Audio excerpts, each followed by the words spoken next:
Сәлем бәріне 10-шы сыныптың есептерін шығаратын боламыз. Бірінші есеп 12-те 4-ші есеп. Бұл жерде бізге функцияның үзіліссіздікке зерттеуіміз керек, яғни анықтауымыз керек.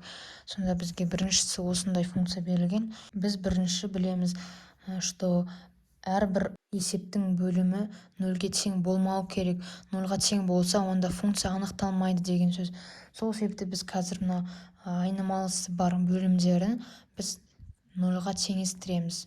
X минус 3 тең емес 0-ға дейміз. X тең емес 3-ке. Енді қараймыз, неге мен тең емес деп жаздым? Себебі егерде біз x-тің орнына 3-ті қойсақ, онда бөлімі 0-ға тең болып кетеді, мына функцияның жауабы болмай қалады, яғни функция анықталмай қалады. Сол себепті біз бұл жерде айта аламыз, бұл функция үзілісті болады, егерде мына үзіліс нүктесі 3-ке тең болса. Яғни біз жазып қойық, үзіліс деп.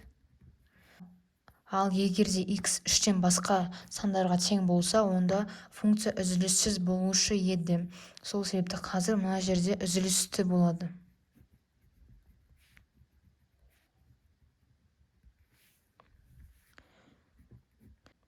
Келесі әсі, мұнда да дәл солайынан қайталап қояйын. Функцияның бөлімі 0-ға тең болмау керек. 0-ға тең болса, функция анықталмайды деген сөз.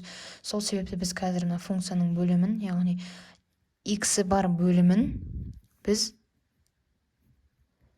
0-ға тең емес деп жазамыз.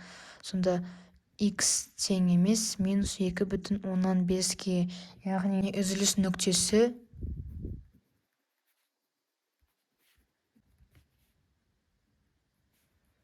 минус 2,5-ке тең. Бұл функция үзілісті болады, егерде мына x минус 2,5-ке тең болса, ал егерде x басқа мәндерге тең болса, онда ол үзіліссіз болар ме еді. Яғни функция үзілісті.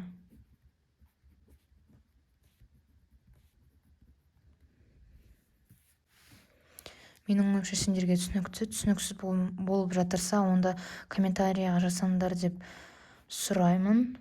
Себебі сендердің кері байланыстарың өте қатты маңызды.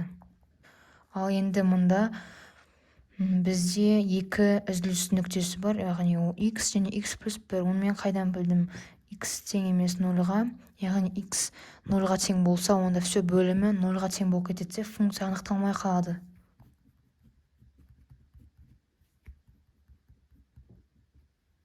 Мұнда да дәл солайынан, егерде x минус 1-ге тең болса, онда функция анықталмай қалады. Яғни, мысалға, сендер минус 1-ді мына жерге қойсаңдар, онда минус 1 плюс 1 болса, ол 0-ға тең болып кетеді. 0-ды мына x-ке көбейтсеңдер, бәрібір 0 болады.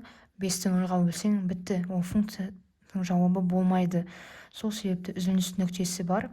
2 үзіліс нүктесі бар, ол 0 және де минус 1.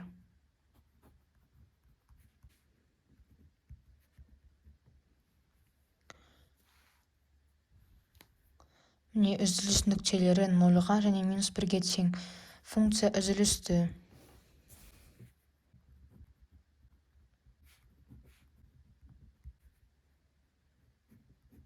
Келесі басында, бұл жерде бізде қысқаша көбейту формуласы бар, яғни x квадрат минус 9. Ол бізде нені береді? Қысқаша көбейту формуласын береді. Минус 3, x плюс 3. Енді біз дәл осы екі жақшаны біз 0-ға теңестіреміз. Көбінесе мен сендердің тілдерінде сөйлеймін, сендерге түсінікті болу үшін. Міне, x минус 3 тең емес 0-ға.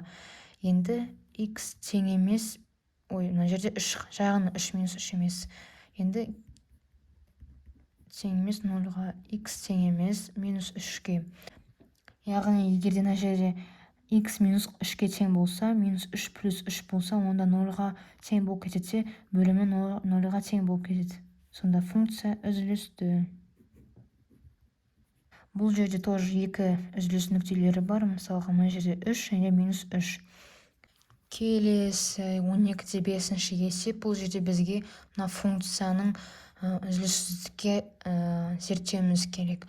Ол үшін де біз дәл солайынан мына есептегідей, 12-те 4-ші есептегідей, біз функцияның бөлімін нольға тең емес деп аламыз, яғни нольға тең емес болуы керек.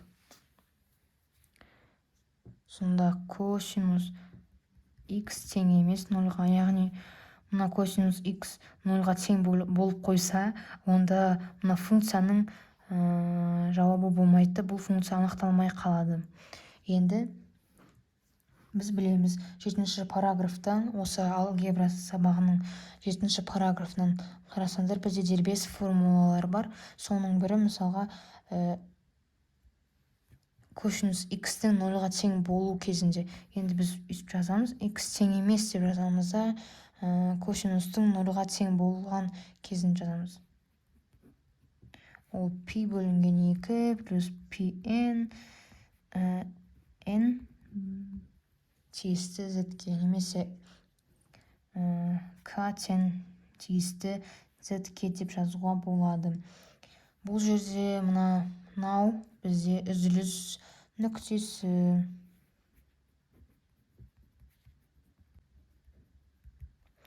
Енді жауабын жазайын. Бұл функция бізде үзілісті, себебі мына жерде үзіліс нүктесі бар. Әсі бұл жерде дәл соның синусты тең емес нольға деп аламыз. Дәл солайынан біз 7-ші параграфта дербес формула бар, соған қоямыз. Бұл бізде x тең емес pn мынау z. Бұл жерде үзіліс нүктесі мынау pn n тиісті z-ге. Функция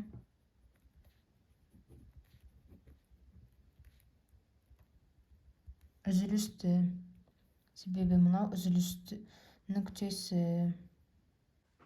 Менің ойымша сендерге түсінікті болды. Түсініксіз болып жатырса, онда комментарийға жазыңдар. Ал егер түсінікті болып жатырса, маған алғыс ретінде лайк басып, осы каналға тіркеліп қойыңдар.